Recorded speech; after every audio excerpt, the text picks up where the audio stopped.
If you're talking, Michelle, we can't hear you. Your mic's on mute.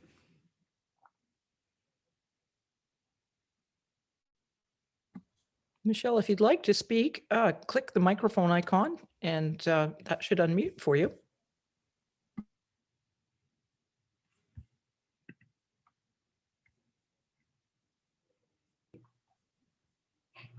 Linda, I ran to the washroom. I'm sorry.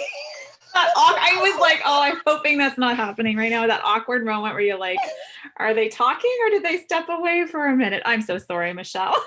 No, that's okay. I didn't think we were going to start right away. Probably good her mic wasn't on. Yeah. Well, she didn't take the camera with her either, so we do appreciate. Oh yeah, I wanted to say, Michelle, did you want to say anything before we jumped into it? I was just gonna, yeah, that's all I was saying before we kind of jump into the material.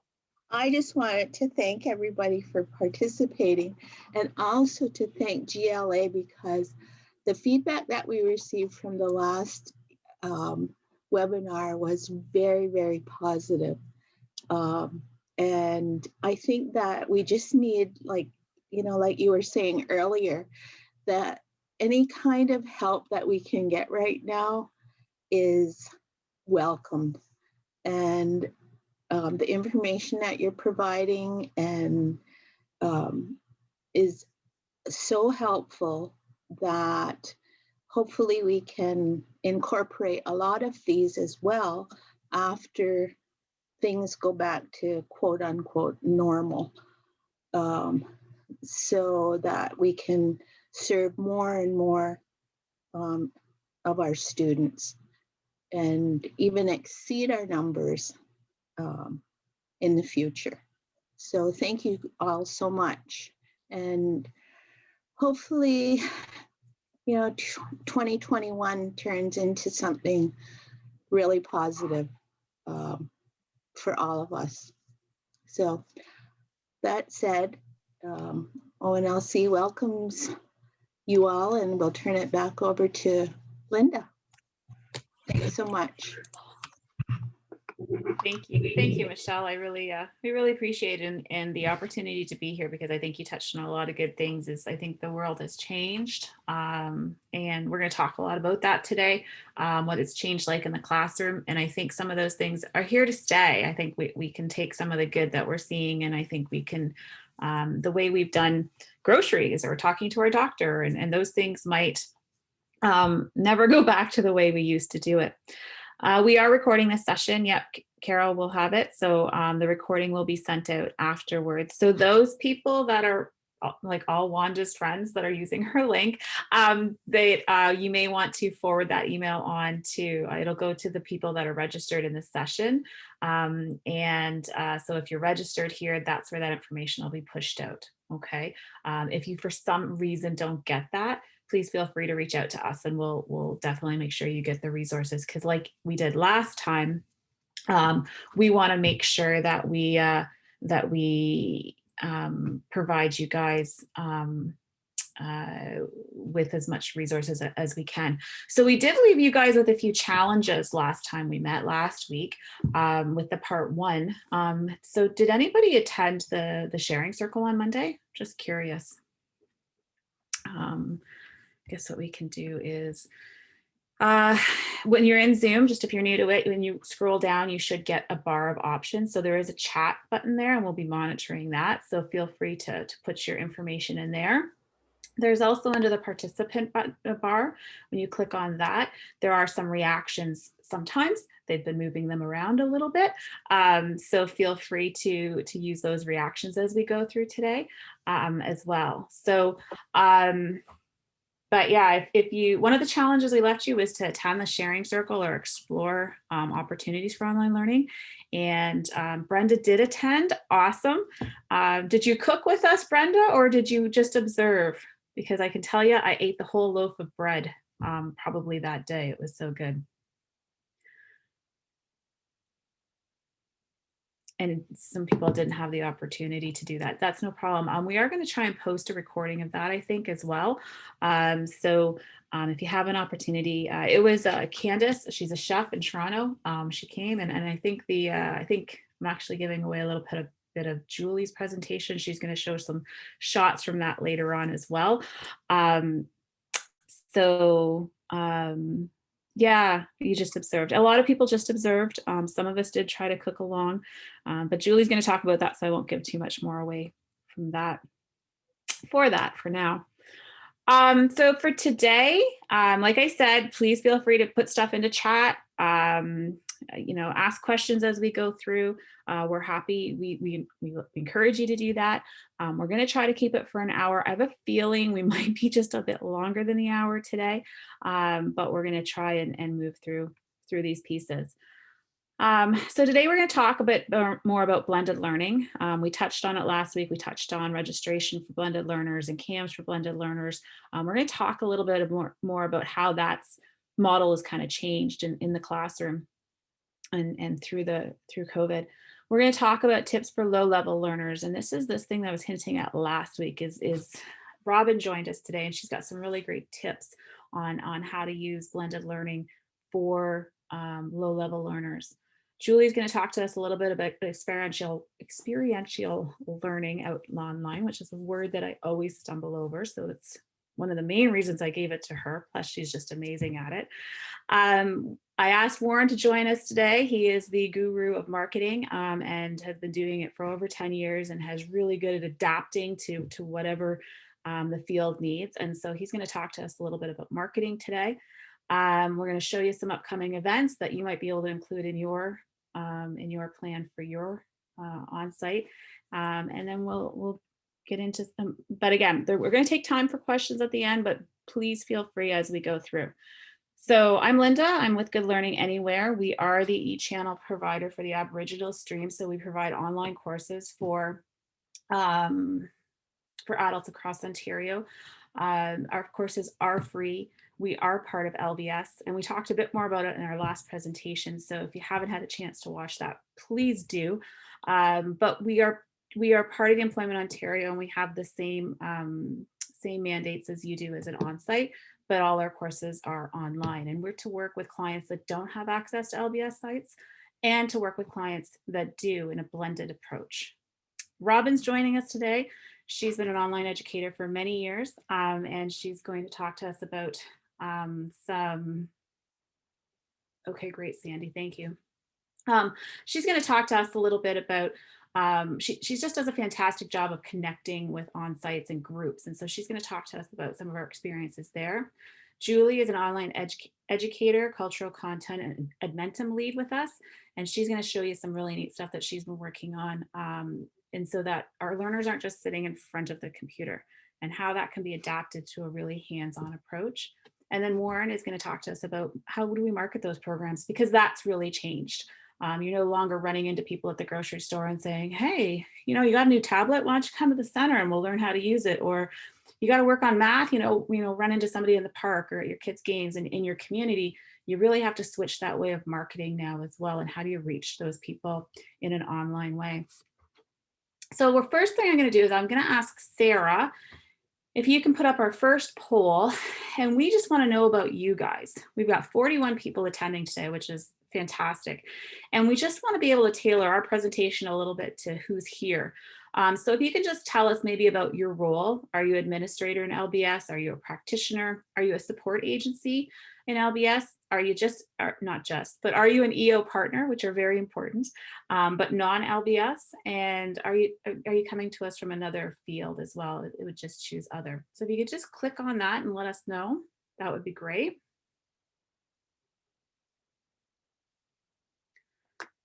Okay. So a lot of practitioners, which is great. 5 people from support orgs, some admin, and we've got a few people from one person from another field as well. Okay, great. Fantastic. That gives us an idea, so that's great. Well, we welcome everybody that's here, and I'm hoping that everybody takes something away from this, but I feel like the presentation we have for you will really benefit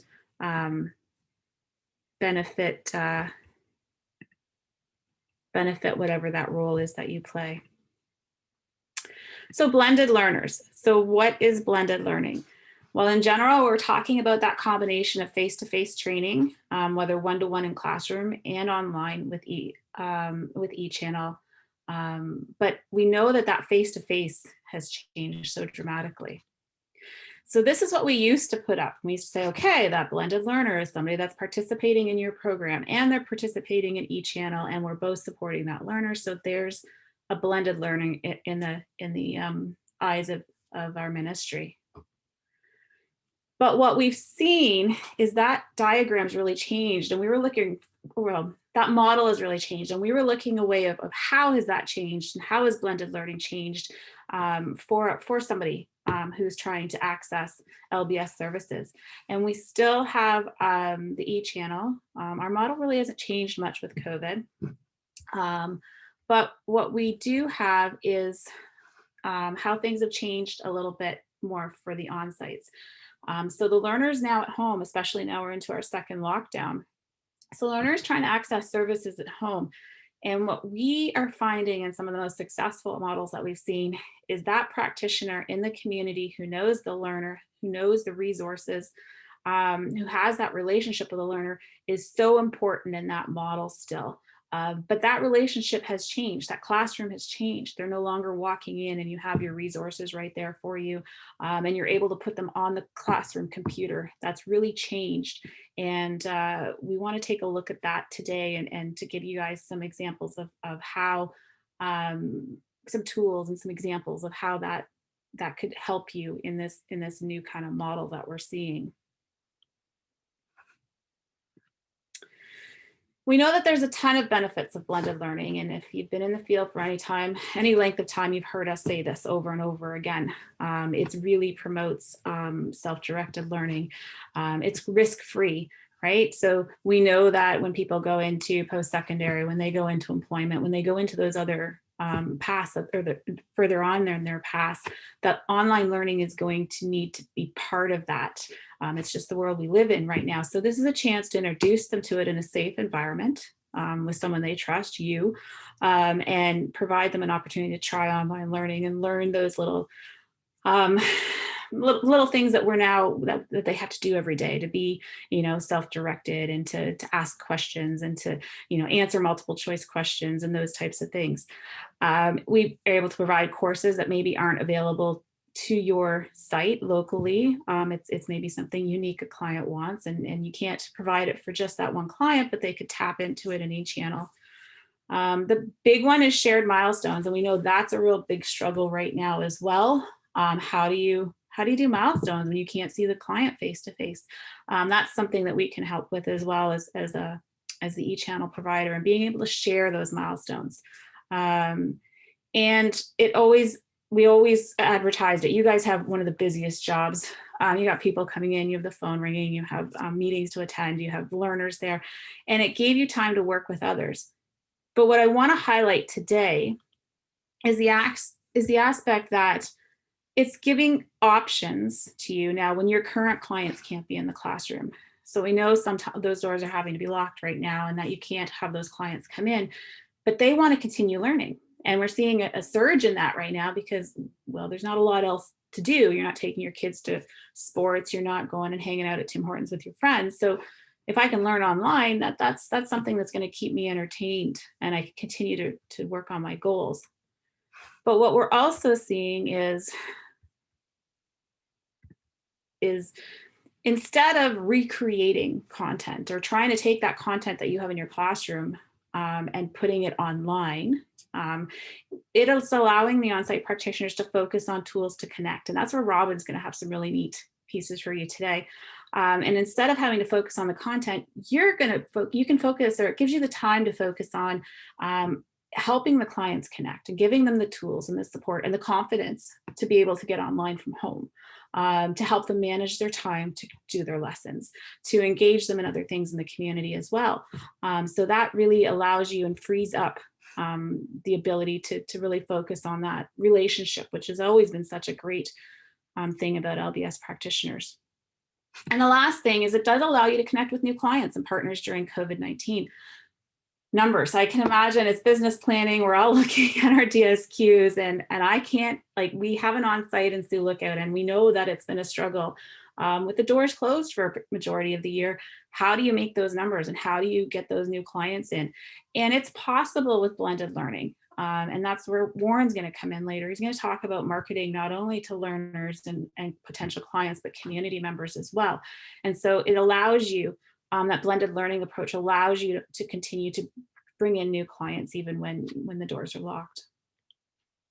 So the big myth buster, and I'm thinking it's been about 9 years since we did the first webinar on this, and I think we called it We're Not Body Snatchers, but they do not have to choose between LBS and eChannel. We are not in competition for clients. We're not here to take your clients and we know that especially this year, the numbers are going to be important. And they're shared clients, so they're both in CAMS. And again, if you weren't here last week, please go back and listen to that, because Robin, our other Robin, our CAMS Robin, went through that, and she provided some documents as well in the aspect of how to go into CAMS and make sure that they're counted for both. But the other myth buster, and why I brought Robin Larrabee here today with us, is that what we've heard often in the field is, well, yeah, but they're too low level. They can't be a blended learner. And she's here to tell you that that's absolutely not true, and that the important role there is with the on-site practitioner. So without further ado, I'm going to turn it over to Robin Larrabee. Thanks, Linda, and thanks for joining us today. I'm really excited to talk to you about this subject. I think I have discovered I have a real passion for this, and I get pretty excited talking about it. I currently have 4 groups of lower level learners as well as individual learners who are working in a blended learning environment with classroom LBS programs and Good Learning Anywhere. They're among my favorite learners, and I really love the working relationships that I've developed over the past several years with them and their teachers. And I have to say, it's so rewarding to see these learners make progress and reach their goals because of our cooperation and mutual support, especially during the unusual circumstances of this pandemic. One of my groups meets together for 3 hours, 3 times a week over Zoom, and their enthusiasm is just so contagious. Some of them access from their community living homes, while others access from their own homes. And they are so proud that they can log in each week all by themselves, and they take stock regularly of all the things that they've learned. They've created some really fun projects to remind themselves about everything they've learned over the past year. And it's just so awesome to listen to them share what they've done. In the fall, their teacher sent each one of them a big box of supplies for the activities that they would be doing together during that term. So the box was sent via taxi, and it included the supplies to make bean soup, to bake bread, to make a homemade stress ball, to complete a novel study of a Canadian novel, and grow a plant from seed. And a new box is scheduled to be sent to them really soon, and they're super excited about it. And I find that working together to support learners is also really beneficial when it comes to sharing milestone tasks, and I'll talk a little bit more about that. So sorry, am I moving the slide, or I think someone else is, right? Thanks. So first of all, for registration, it's really important to collect your learners' personal information and have it all available to you when you're ready to register them, or you can sit down with them while they register so that they can supply any information you might not have. The more you can tell us about your learner and their goals and needs and interests, the better. Ask your learners ahead of time for their consent to share information with you about their online learning with Good Learning Anywhere. So this allows us to keep you in the loop about their progress and helps us make sure that they get the most benefit from blended learning. And if you're able to share a copy of their learner plan with us, that's really helpful so that we can align their online learning with their classroom learning. And when we talk about their goals and needs and interests, it's also good to know, if they have any challenges, if there's anything special.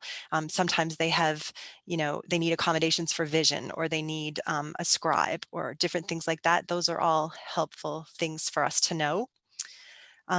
So for types of courses, we find that blended learning works best when learners are engaged and the courses that they're taking are an appropriate level for them. We are always more than happy to suggest courses that we think might work for your learners. A lot of our low level learners do really well with our Moodle courses, such as Food for Thought, Getting a Jump on Healthy Living, Social Media Basics, Real World Skills number 1 and 2, and Becoming a Volunteer. We find that Moodle is quite intuitive, and so most learners don't seem to have any issues navigating them, and they're a really great way to introduce online learning. So just briefly, Food for Thought introduces the idea of food security and teaches learners about indigenous foods, ways to organize their pantry, how to make meals healthier, etc. Getting a Jump on Healthy Living helps them jumpstart a healthy lifestyle by exploring ways to rejuvenate their lifestyle habits. They get tips on reducing stress levels, which I think everybody can use these days, mindfulness, nutrition, as well as tips on grooming and personal hygiene, and they will create a unique self-care plan for health and wellness. Real world skills cover, both of them are a lower level reading level. Number 1 particularly is kind of a beginning level. So course 1 takes learners through what a good resume looks like, searching for a job, getting ready for an interview, filling out a job application, learning what an employer expects, and how to have great customer service skills. Number 2 takes them through understanding some of their rights at work, understanding a work schedule, understanding a pay stub, and how to fill out payroll forms, creating a simple budget, communicating at work, and some information about how to resolve conflicts at work. Then Becoming a Volunteer is all about how you can volunteer in your community, and it's a great way to be involved and gain experience. So it helps learners learn more about themselves, explore different volunteer activities that would be in keeping with their interests and goals, and also gives them a way to practice skills that they will need in a volunteer or work placement position. And we're also hoping to pilot a new reading comprehension course very soon, which will feature Indigenous teachings and simple reading comprehension questions. So we also offer Admentum, which has some basic math courses which are suitable for lower levels, starting with place value, addition and subtraction, and going right up to algebra. There are also some reading and writing courses which some low-level learners do well with, but other learners find that they require additional support to complete them. And I have to give a shout out to Carol Rizador, who's here today. So one of her learners is on my caseload, and Carol is working with her over Zoom, I think soon if she isn't already, and they're working through Admentum. I think it's reading right now, and it's just really cool to see how the learner develops confidence when they have that extra support. They can learn how to use the Admentum platform on their own, and they have support to reinforce some of the ideas that they're working on. And I think it's been really positive. And I just really love to hear from the learner and from Carol on how they're doing. And then our other platform is SpellZone, and it offers spelling lessons, which have proven to be a really good fit for many of our low-level learners. And I also have a group of learners who are primarily ESL learners, and they're also really doing well with SpellZone. And finally, our live classes are another great way to introduce learners to online learning. The Zoom group that I mentioned earlier regularly attend live classes together from their homes, and many of them are now confident enough to attend and participate on their own outside of their regular class times. And that's super exciting. They are huge fans of our monthly sharing circles, and they attend all the time, and I get emails all the time from the learners themselves asking for the link to join the sharing circle.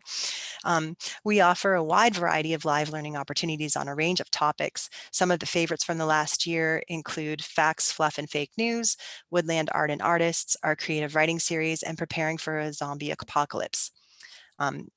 Good Learning Anywhere is really inclusive, and we're all about participation. So our live classes give learners a safe space to participate while learning online.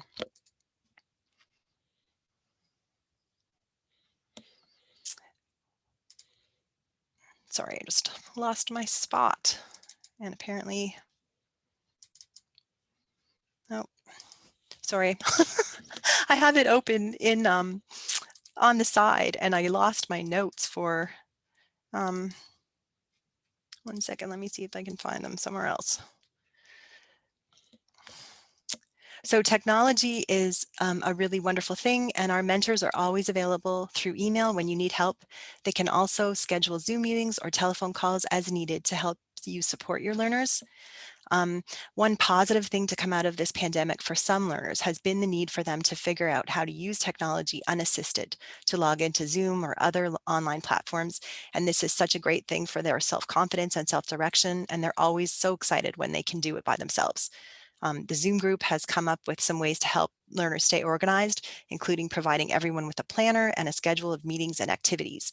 Each learner also has their own duotang where they can keep track of their learning platform login information, including their username and passwords. And setting learners up for success is really good for both practitioners and learners.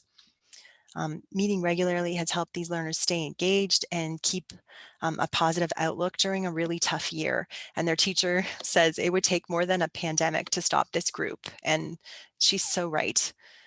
As I mentioned, they meet 3 hours, 3 times a week, and they complete various tasks together during that time. In the coming weeks, their teacher will be assigning a few of her more capable learners to be peer mentors to their fellow students. They're going to be going off into breakout rooms during their Wednesday Zoom meetings to help each other complete a Moodle course. Other classroom teachers I work with are using online platforms to meet with their learners virtually as a group and work through lessons together in Spellzone and Edmentum on a weekly basis. This helps the whole class as learners gain technology skills and they're able to get the help they might need to complete lessons while working from home.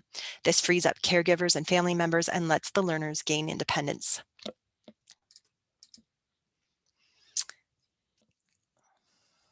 So we found that one of the keys for working together, yes, I love that, together solutions can be found.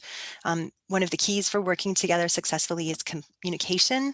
So I CC my teachers on all my emails to their learners, and we communicate regularly to make sure that they're making progress and working on appropriate lessons. I find it really helpful to be able to reach out to a classroom teacher if a learner hasn't been making progress or hasn't logged in a while. Sometimes learners need to take a brief break from online learning but aren't ready to be exited, and working together ensures that everyone is on the same page. I also find it's important to communicate with teachers at the end of the fiscal year regarding milestones and learning plans. This helps make sure that I'm not administering milestones before learners are ready and without the teacher's knowledge. It also ensures that I don't administer a milestone a learner has already attained or is working on in class. Teachers have a chance to prepare learners for milestone tasks, and this gives learners their best chance to be successful, which helps build self-esteem and confidence. Working together also helps ensure successful course completion. As a mentor, I can share details about lessons that learners may be struggling with, and teachers can offer one-on-one help as needed. Our mentors really do their best to keep their emails positive and upbeat, and we strive to be as understanding and accommodating as possible. With so many changes this year and so much stress on teachers and learners, offering encouragement and empathy goes a long way. Another key to working together successfully, especially with low-level learners, is patience. And we want to support you and the learner, and we understand that progress doesn't look the same for all learners. Sorry, I lost my spot again, small text. So we want to work with you to help your learners reach their goals, whatever that looks like. And we also try really hard to be flexible. We know that learners get sick or have technology issues or family issues. And when that happens, they need to let us know, but we strive to be flexible and work together to support the learner during those challenges. They might have issues working through content. And again, flexibility is really important. Sometimes they might get stuck on a certain lesson that they've already mastered and not move on, or they might skip around a lot and not work through lessons in order. So if that happens, then the GLA mentor can work with you to find a solution to help the learner be successful. We at GLA know that the challenges that everyone working from home online is facing, and those can be especially difficult when you're usually in a classroom environment. So we want to do all that we can to support learners and teachers and help them have the best blended learning experience possible.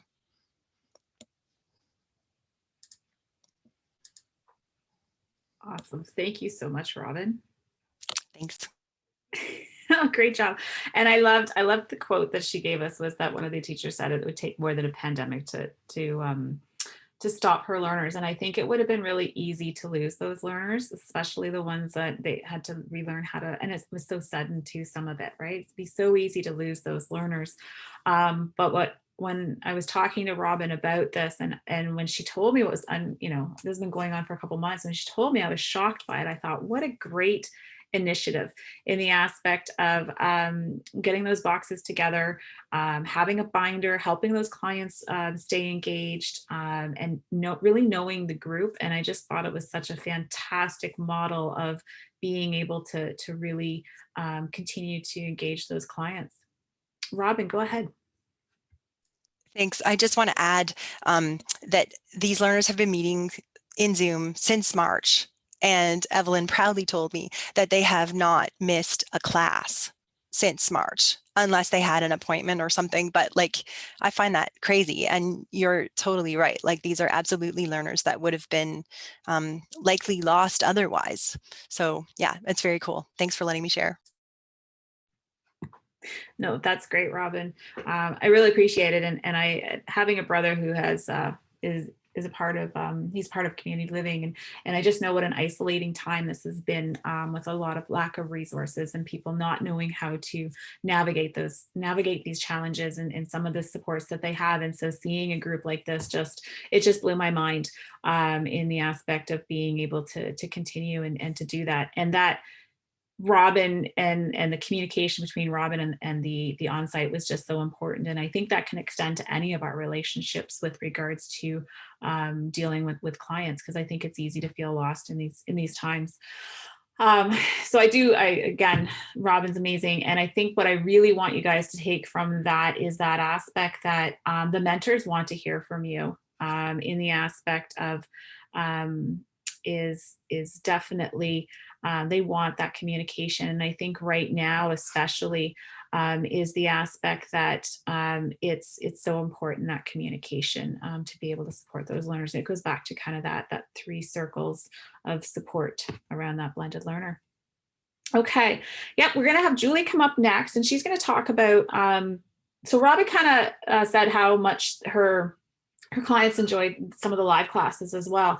And some of the classes that she mentioned are ones that are a little more hands-on, some of them. And so we wanted to really demonstrate that for you guys as well, on how that can happen, because oftentimes, if you have a limited exposure to online learning, it might be through webinars, and oftentimes it's just a talking head. And so we want to make sure that you guys kind of get an idea of what other kind of learning can happen, and how it can be more than just a talking head as well. So I'm going to turn it over to Julie.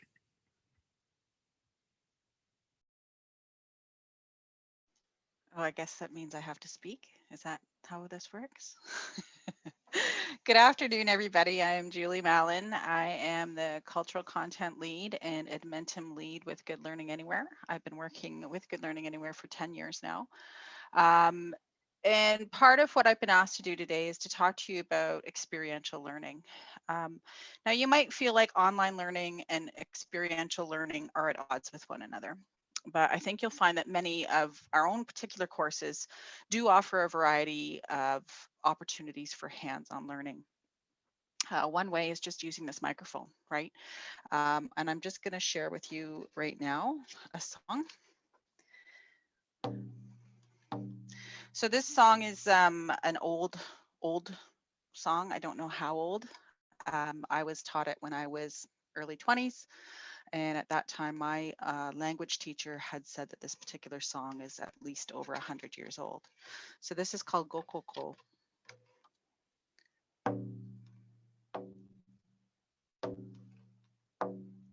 Gokoko giwama.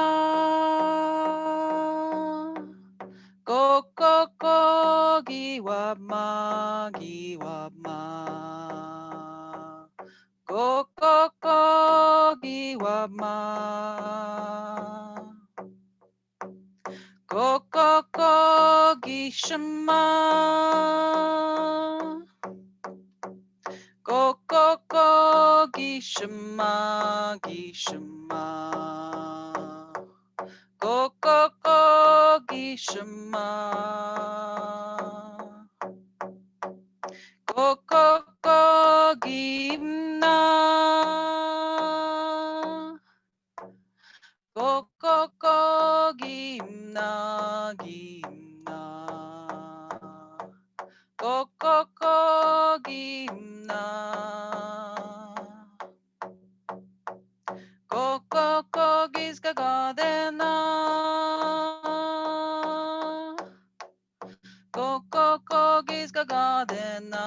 gagaden na. Go go go geese gagaden na. Ooh, ooh, ooh. So one very, very simple way to help make that learning experiential. Many of you are located on First Nations communities or have First Nations clients, and that is one way that you can get them in, get them online, hold a drum circle, share those songs.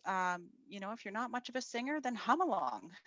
Those are all ways that we can help engage our learners through this crazy time. And you know, that's one way. Our musical using our music, using our culture to keep that engagement happening. GLA, we have a couple of different courses. We have Tech for Work series. Okay, that's having your learner log into a live class and learning about how to use Google Documents by creating a document. That's experiential learning. Follow up, you know, that you can work with them is going in another online meeting and saying, okay, show me what you did in that class. Show me how you created that document by using those tools, those like a screen share or the, what's the other term where you can take, Linda's looking at me like, I don't know what you're talking about, Julie. Like remote access kind of thing? Thank you. That's right. Okay. Remote access. Thank you. Where you have that opportunity to remote access to help them out as well. You know, you have that ability to kind of use their desktop to say, okay, I see you're having some difficulty. Let me take over for you right now, set aside your mouse, and I'm going to show you once more. Or doing it through screen share. Those are great ways that even though we're apart, we can still be together. I teach our introduction to Indigenous crafts, and I wanted to mention this one too because that group that Robin L was talking about, Evelyn, her low-level learners, they attended that course, and Evelyn was really good about connecting with me prior to the sessions happening and saying, well, I have some lower level learners here, and you know, you're talking about really tiny seed beads, because what we do is we get people started on creating a beaded medallion. That's our last class. And she, you know, she was really good in connecting with me and saying, well, what can I do? Like, and again, this was when they were still able to work with one another on site.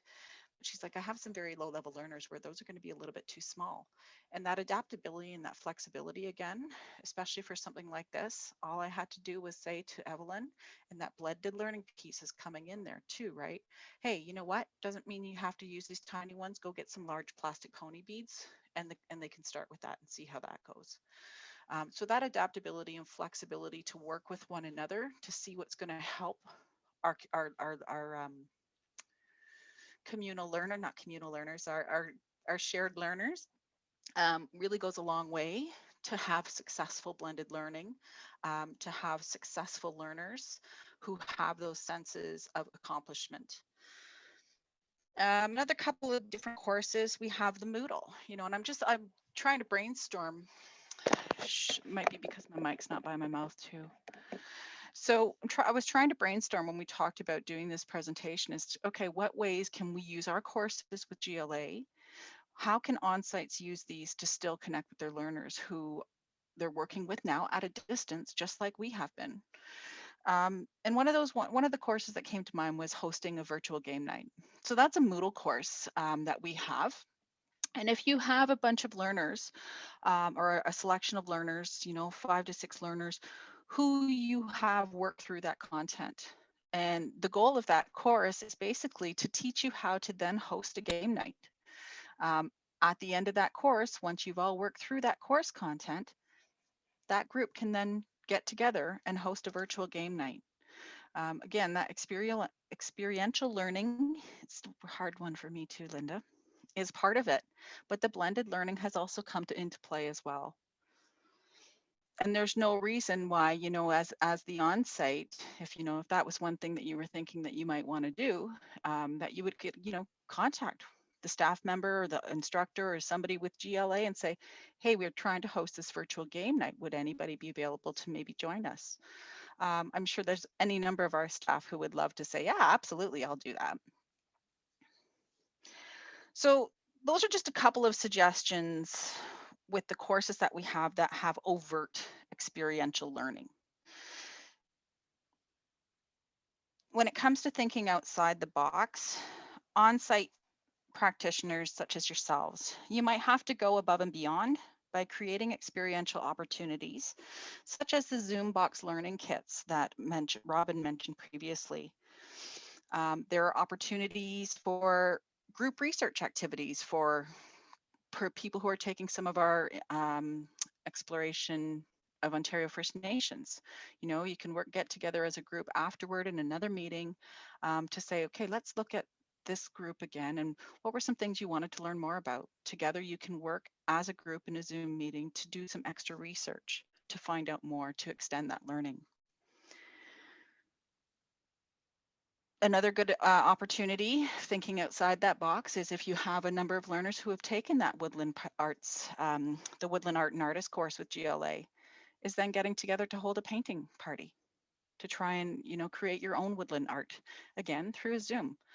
There's any number of artists that are out there right now who during this pandemic have been struggling as well to try and, you know, stay alive and keep their craft open and to everybody.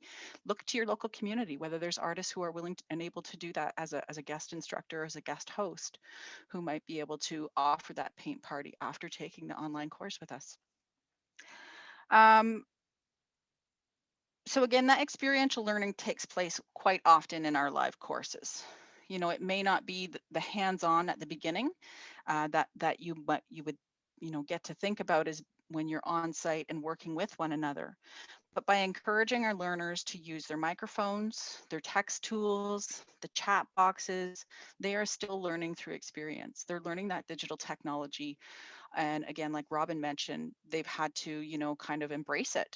For a lot of learners, not only low level, but learners across Ontario, who, you know, always had that extra little bit of support behind them or beside them in the room next to them, now are finding out that they have to do it on themselves, by themselves. So, you know, really helping to encourage that piece of working with the tools that are available to them in, you know, things such as Zoom. So using those participant reaction pieces, really getting them engaged, right? Is everybody able to give me a thumbs up yet right now? Does everybody in our Zoom meeting right now know how to do that?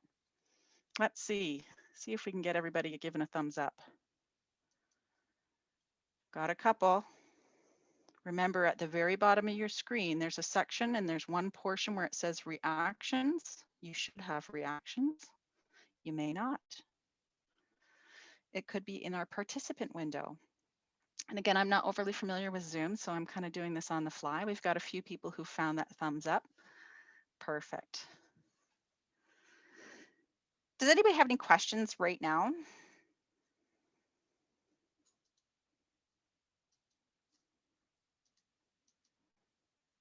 No questions? Carol, is the volume better? Now that I actually have my mic by my mouth.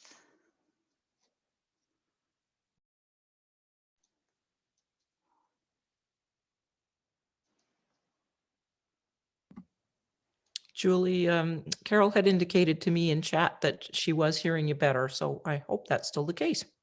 Excellent, thank you.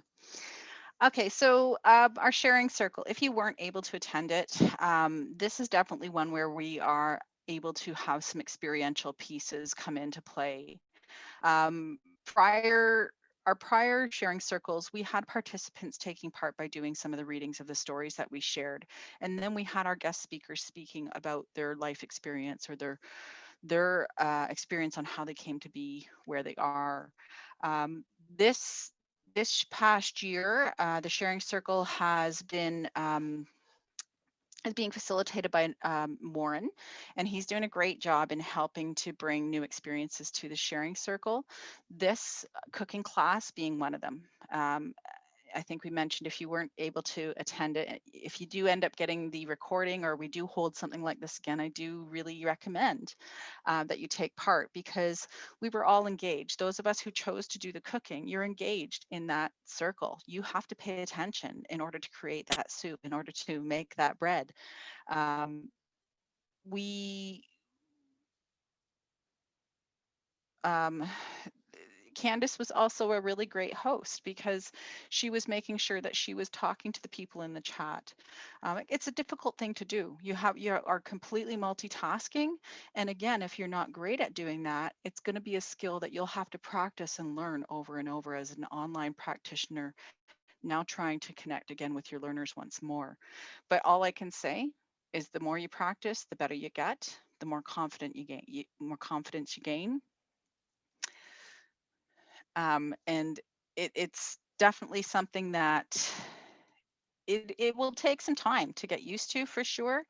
But I think that, if you can use those outside the box thinking pieces, such as, the Zoom box, let's look at those pieces right now. What might you do as a community practitioner to be able to create some of these types of boxes? How can you engage your learners?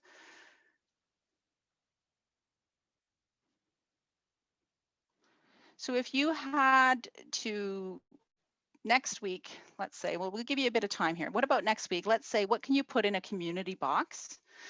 Because you've set up 2 different meetings next week with your learners to get together to do something from that community box. What are some pieces that you might be able to put in that community box? Some activities that you can share with your learners that you can go in an online meeting and work together with. So if we can just have you use your microphone, raise your hand, we'll call upon you to get you some ideas, give you some ideas, or use your text chat function to offer some ideas there.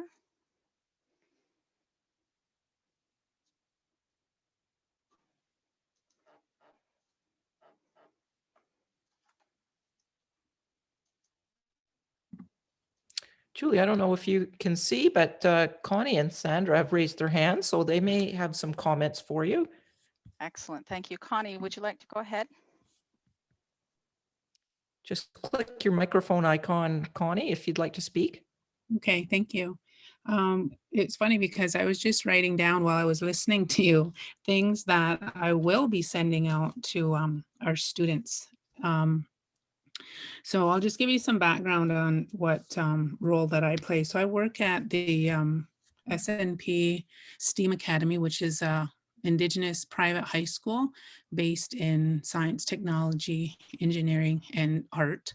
And oh my gosh, I just completely forgot what the M was for. Anyways, we do these days on Friday, so the kids are engaged like in besides their classes all week with interactive activities. So far we've had an artist do a Zoom meeting, and we made sure they had the art supplies and the canvas and everything. But I'm planning it now for the end of the year. So I was just starting to write down some things, what I need to get out to them based on the presentations I'm going to have. So we found a really nice coloring book, Indigenous Haudenosaunee for us, a coloring book, and we're going to send out markers and colored pencils. I'm working with the University of Western Ontario, and they are providing a stethoscope kit that they made from a 3D printer, so the kids can put together the stethoscope, and plus they're going to provide them with a first aid kit. And then we're doing like an online Indigenous people in medical and dentistry field. So that's where that's going to come in. And then we're going to have a beading kit put together, so they can do it's a wrapped lariat, I think it's called, but it's like a keychain it'll end up being.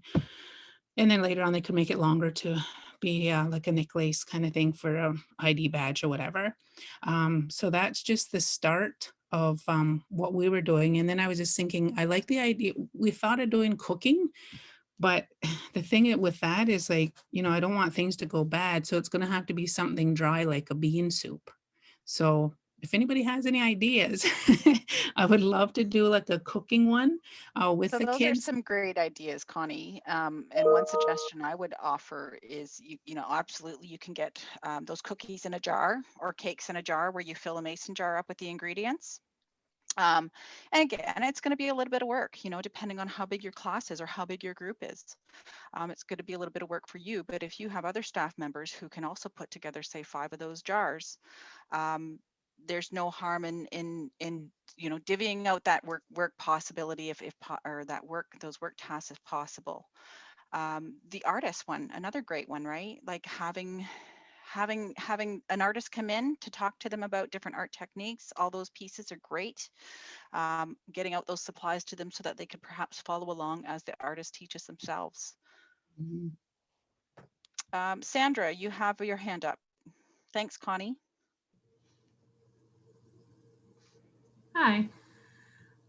So I actually work with the Adult Learning Center in Owen Sound, and I teach the Getting Ahead program.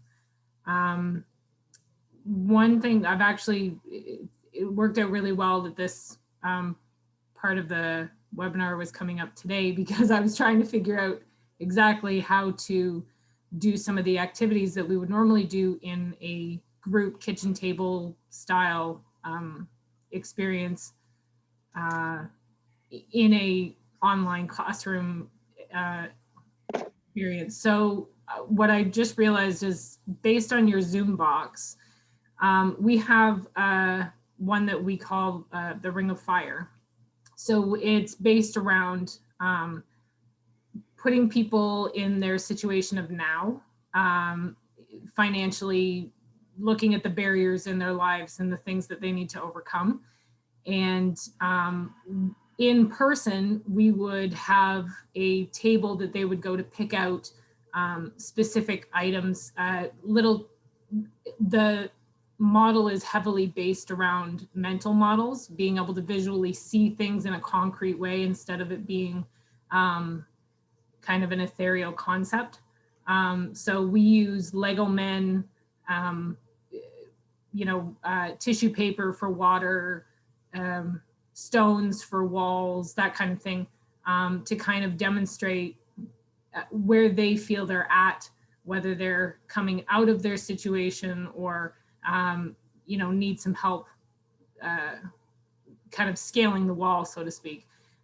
We put it in a visual way, using all of these little kids' toys and things like that to kind of make a picture for themselves in person. So this might actually work well if we were to send a little baggie of those things to each person ahead of time, to be able to do that particular exercise. Absolutely. So. And I wanted to mention to Connie, if you didn't want to do a bean soup, I love these things. They're called udon noodles, and they come in a pack of 4 at Food Basics and Zayre's and things like that.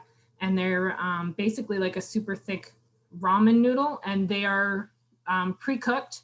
So you just have to warm them up. But yes, they'll have preservatives because they're pre-cooked, but it takes just a second to heat them up. So that might be another option to consider. So.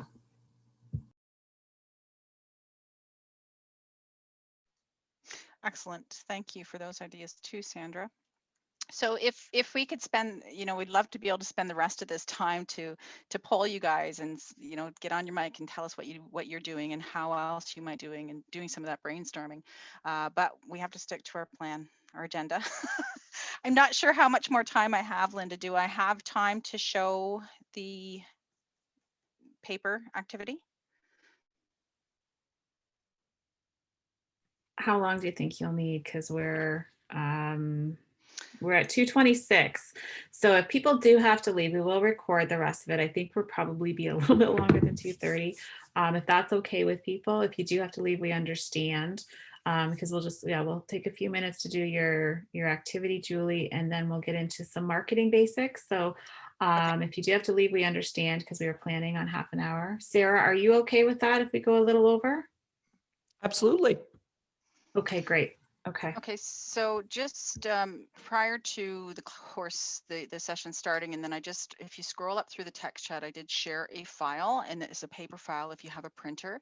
Otherwise, you were asked to kind of just create that, the text chat. I know the text chat will stay on there, Linda, that's okay. So if you see the piece of paper, if you don't have a printer and can't access that file, if you can just print out or draw out these little dots on a piece of 8.5 by 11 sheet of paper. I'm going to switch cameras right now, and this would be just an activity that you could do.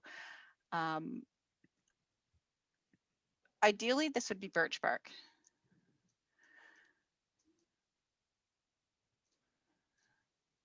But because not everybody has access to birch bark, and again, this is a little bit dark now that the sun's changed. I'm going to try and change my, so you can see my paper here.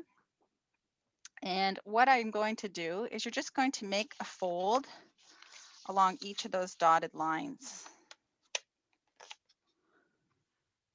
One fold there. One fold here. And you're going to do that for each of the triangles on each side of your page, on the two ends of the page.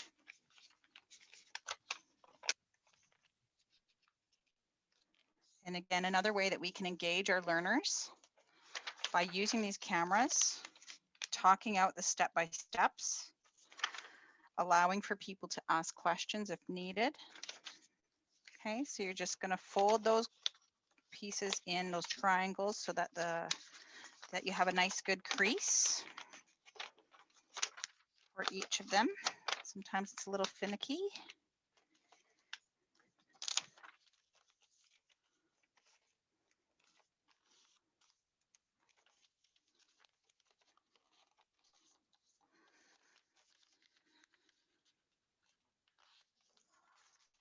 Okay, once you have all your folds in, on the inside fold, you're just going to fold that paper in, almost like you're making an airplane. So both inside folds, you're going to come and meet together.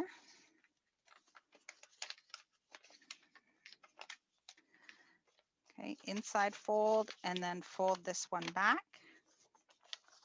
A little bit harder to see, I got to do it backward.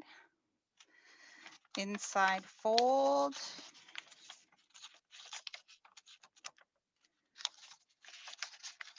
And then back. Once you see the end product, it might be a little bit easier. So I have something that looks like this, and I'm just going to fold this bit over, work to the next end.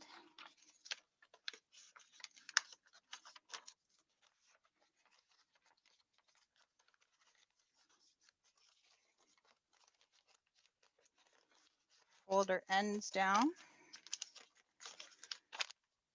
You have a little no-cut, pretend birch bark basket. Keep working on it. Don't get frustrated if you didn't get it the first time, because I definitely didn't. That's great, Julie. Thank you so much.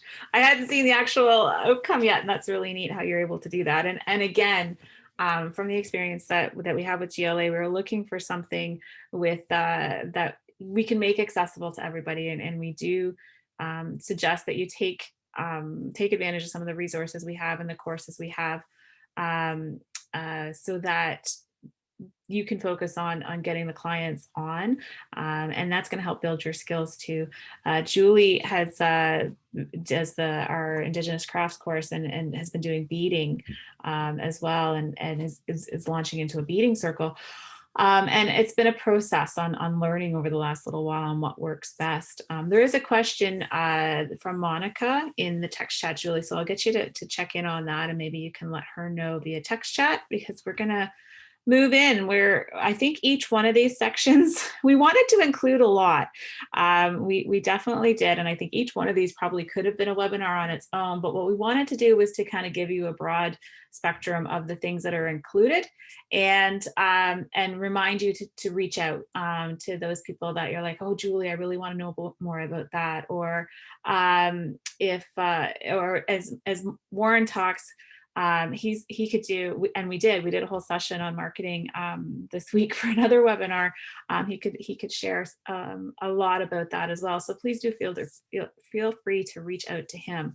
But I am going to turn it over to him, and he's going to kind of fly through marketing a little bit, because I know we're a little bit longer than we'd expected to be. So again, if you do have to leave, thank you.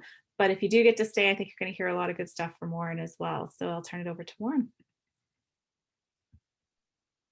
Awesome. Thanks, Linda. Great job there, Julie. I'll turn on my camera, just say a quick hello so you guys can put a face to a name. I'm sitting in the basement while my wife is working in meetings. The kids are in online classes. Actually, they might be doing homework now. But anyways, happy to be here. Happy to share some marketing insights with you guys. What I'm going to do today is I'm just going to highlight a few different things that we've done over the course of last year that I think might be applicable for everyone that's here today. The first thing I want to talk about is email lists, especially during with COVID and everything. It's so, communication has been so important, and one of the things that we've really enjoyed doing is signing up for mailing lists. So signing up for newsletters and different things like that. So various support organizations, different networks, different community agencies.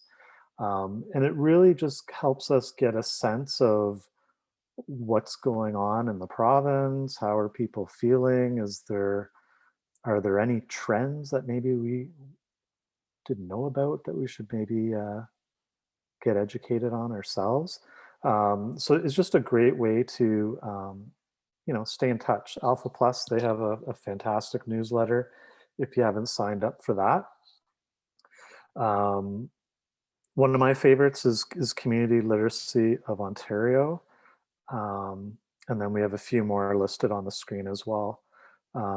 Northwest Territory Literacy Council, if you're looking for like task-based activities and that hands-on activities, they have some really good ideas, and they've been quite consistent with what they put out as well. So those are good. We have a newsletter as well. I try to only send it out once a month. Our regular day-to-day little updates here and there. Facebook seems to be our go-to place for that. But definitely, this is a good time, if things are a little bit slower, to search out these various newsletters that you can sign up for. So for us, we use MailChimp, and this is what we've been using for quite some time. It's a free platform. You go to MailChimp.com. I think all you need is your name and email address, and they can help you create newsletters. So they have templates and things like that. One of the things that we really like about MailChimp is that we can segment our list by audience. So, you may have some messaging that you want to put out in the community, but it's maybe more geared towards other programs, other partners. But then you might have another list that's specifically meant for learners. So the language might be different. The content might be very different. So that's something that you can take a look at. There's sign-up forms through MailChimp.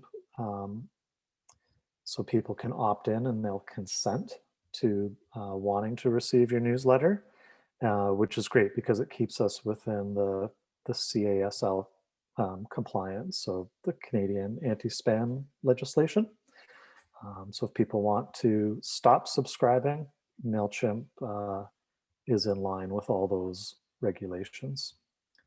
MailChimp, it comes with some pretty basic analytics. We don't go too deep into it, but I often do look at how many people are opening our newsletters and how many people are actually clicking on the links to read more information. The great thing about it is that over time, with these analytics, you get a good idea of when's a good time to send the newsletter. Is there a certain day of the week people seem to want to read it? And then you can kind of narrow down, the best times to send it. Social sharing, you can share your newsletters on Facebook, Twitter, lots of different social media outlets that are available. So definitely very important to know your audience. Very strong tip there, because you want to make sure whatever you're sending out is meant for them. We've spent quite a bit of effort in our design and the layouts and the branding. About 5 years ago, we rebranded our website, our logo. We came up with new colors, and everything that we try to do, we try to incorporate those colors. Like even the title on this slide, that's the exact same Pantone red that is in our logo. It helps with consistency, brand recognition, brand awareness. So when people are familiar with your layouts and how things are branded, they only have to look at it real quick and they'll say, oh, wow, okay, that's Alpha Plus. I'm going to definitely read that. So definitely important to be mindful of those areas. And then content. This is where you want to take some time to plan and have ideas of what you want to include in your newsletters. Again, considering your audience and what's important to them. And then we talk about scheduling and frequency.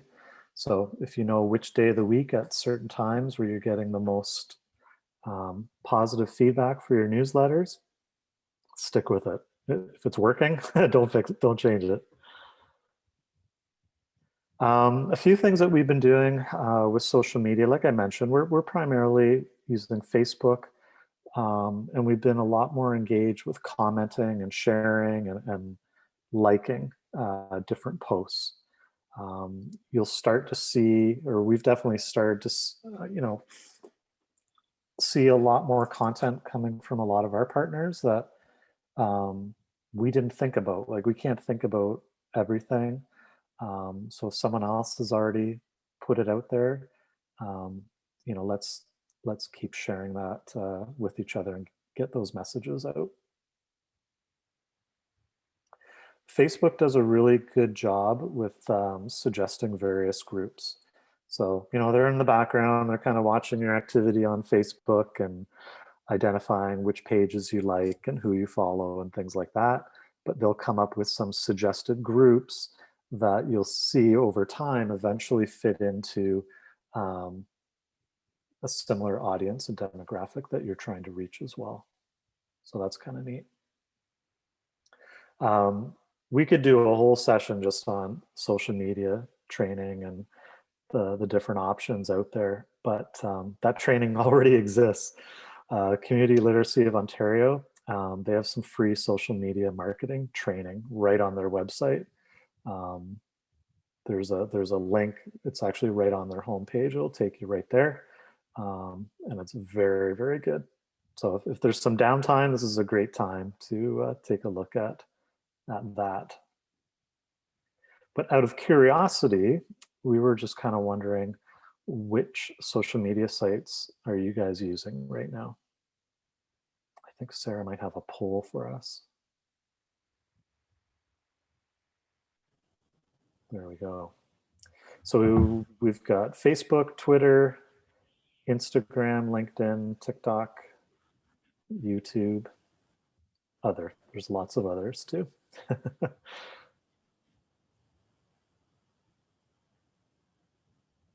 And you can click on more than one field there. You might be using multiple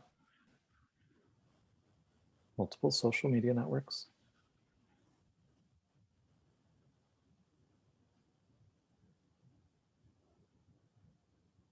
we have Well, that's any? the first time I've seen TikTok. That's awesome. There's some groups already into using TikTok for their sites as well. Oh, do you have the results there, Linda? Uh-oh. Can you post them, or is that Sarah? I didn't know there were secrets. Oh, Sorry. okay. So this is good. Yeah, this is great. You guys are doing Okay. awesome out there. Okay. That's good to know. Okay, great. Awesome. Thanks, guys. Okay, so as I mentioned, we use a lot of social media, but I think it is important if you're going to get involved with these things. It's really important to define what your goals are. I think we have a list here that's going to come up, whether it's engagement, recruitment, retention. Maybe you're looking for new partners, some fundraising, some outreach. It's really important, I think, to take some time and start here. And then I think that really helps you understand, what content you really want to share. And keep in mind too of your customer acquisition cost. What does it actually cost you to get a new like or a new follower on social media? Are you spending money in the right places? So definitely keep those in the back of your mind. And then also think about, how do you break through all the COVID noise? There's so many news alerts and headlines, and if you're on Facebook, you'll see these different feeds having different arguments about, what side of COVID people believe in. So there's all these noises, but somehow you have to come up with ideas that break that noise. So maybe it's a Zoom box, and you're promoting that, and you're sharing the stories and pictures about that specific project. It's a positive story. Maybe that's what people are looking for, and that will break the noise.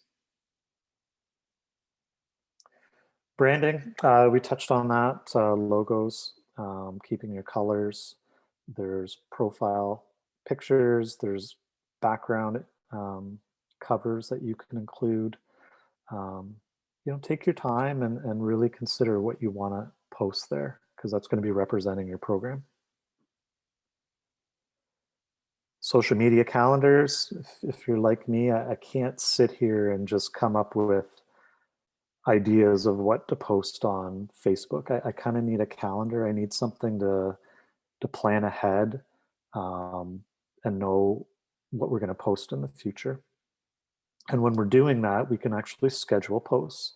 So, there might be posts, maybe it's Family Literacy Day in the end of January. Well, I already might have made a post, and I've scheduled it in Facebook to be posted at a certain date and time. Facebook ads, this is actually something we've just gotten into quite a bit. So we have an advertisement actually that's out right now. And we've got it specific for various cities, towns, small communities across the province. We've targeted in on certain demographics, and actually we've been able to narrow it down to specific interests that people have as well. So for people in these areas, and they're on Facebook and they're looking for online distance learning options, our advertisements should be coming up quite regularly. And then you get all the stats and numbers behind it to support what you're doing. The other thing, and Linda kind of mentioned this earlier, is using existing resources. We'll put out a lot of posters for upcoming courses. Those are, free for you guys to use as well. Even co-branding. If we wanted to work on a project together, you have a group of learners, and maybe there's a group of courses or a couple courses, whatever it is, we can do some branding and promotions together. I'm more than happy to work with you guys on that. We have various course bundle posters that are available. Sometimes learners don't know where to start. Maybe healthy living is a concern, and that's kind of top of the priority for them. Well, we have a a bundle here of 3 different courses to get them started. So again, there's things that are all that already exist. Same thing with Facebook. You know, if maybe you don't have the time and resources to set up an online event, right? You know that we're offering open houses, sharing circles, and so forth.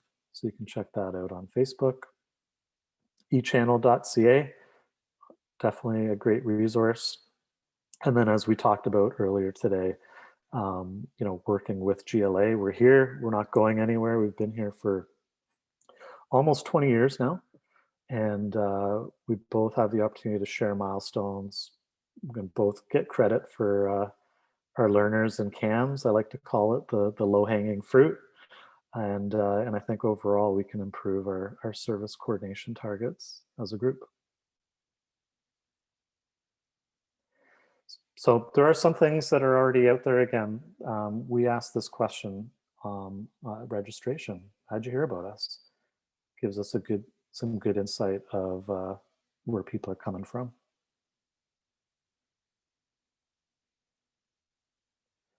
So we don't have to answer this right now, but I'm hoping that there's at least one new thing that maybe you can do in your program.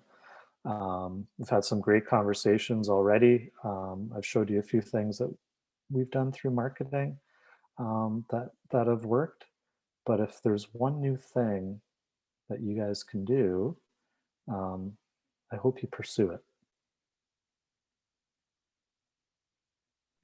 And definitely reach out to us if there's something in there. Thank you, Carol. I know people are starting to have to leave. So definitely reach out to us if there's something that we can do to help you blend your program, help you market your program, or have a question about Facebook or those types of things. Definitely reach out to us. And I'm just going to quickly go through a couple of the upcoming events that might click in, and maybe that's something that'll help you. Do it. So thank you, Warren. And again, he is our marketing guru. So if you have questions, please feel free to check out our website, to contact him. Definitely sign up for Facebook, because all this stuff's on Facebook too. We're always pushing out the upcoming events. So there is the open house that's coming up on Monday. Again, those are always interactive events like you saw with Julie. We're always trying to do something new in our open house. You don't have to be a registered learner to attend them. So please feel free to come check them out. It's just an opportunity to explore the online learning platform that we use, because it is Adobe Connect. And so it's a little different than Zoom. So it's a good opportunity for you, or to invite colleagues or anything like that to come, put it out on Facebook, send an email, try an email list out to your current learners, invite them, those types of things. And they don't have to register for Good Learning Anywhere. You can just come and enjoy online learning. We do have an exciting initiative with ONLC that we did a pilot with last year. It's the Mohawk language for beginners. It's starting Tuesday with Candace Squire. And so it's going to be another great opportunity to try to get some of your learners together and attend together, and then follow up with them. Say, hey, let's have a Zoom meeting afterwards and you know, go over some stuff, or you create a project to go around what they've learned that week, or that type of stuff. It's an opportunity, I think, to also bring in an opportunity to kind of engage with our learners as well. And we're excited to be offering that again. And then again, on Facebook, Warren often puts out these GLA this week, and it kind of sometimes right now, I don't know about you guys, but I have a hard time planning too far and ahead, because things keep changing in this pandemic. And so we kind of chunk them out a little bit and say, hey, this is what's happening next week. And maybe that's the time where you can say, hey, okay, you know what? I'm really interested in the, you know, the creative writing. I think I have a group that might be interested in it. I'm just going to focus in on that piece. So this week ahead, or send this out, send it out to your clients and say, hey, you know what, do you want help registering for any of these classes? I think this might be great. Is there anything on this list that excites you? It's an opportunity to give them some control over their learning as well. These slides will go out, and on them there's also links in the slides, and they have links to all our courses. So that'll help you kind of take a look and see what's right for your community, because we don't know. That's what you guys are good at. You know what your learners need, you know what your community needs, you know what's going to be the right fit. And so we try to make those resources available to you so that you can then choose and then give options to your clients and let them direct their own learning. Yeah, the creative writing courses are awesome. One of the Zoom group members is now a published author thanks to that class and is an amazing instructor, Nida. So those are really a big hit. And I think people are looking for things like that right now. So that is it for us. And you guys hung in with us. Thank you so much. I don't have an applause button, so I'll just give you a virtual applause. So thank you so much for hanging in with us today. And again, we did throw a lot of information at you, and it was kind of on purpose because we wanted to give you guys pieces, and we don't know what's going to resonate with you. So do feel free to connect with us afterwards. And if you don't know who you don't know the email address, send it to the info@SueHudsonLiteracy.com, and it will get to us. Tell them what you're looking for, and we'll get back to you. There's our phone number there as well. You can always call that and reach Sue. And then Facebook. So I do want to say a great big thank you to everybody, to my presenters who took time out of their day to come today as well. And I really appreciate that and your time. And of course, the ever amazing Sarah Stalker, who without her, we wouldn't be able to get these things off the ground. So thank you so much. We will stick around. So if you have questions, please stick around. We'll stay around. We'll get Sarah to stop the recording now. If you have to leave, please use the leave button to leave the session, and you will be getting a follow-up email. And if you have any questions, just stick around. We'll be here for a few minutes.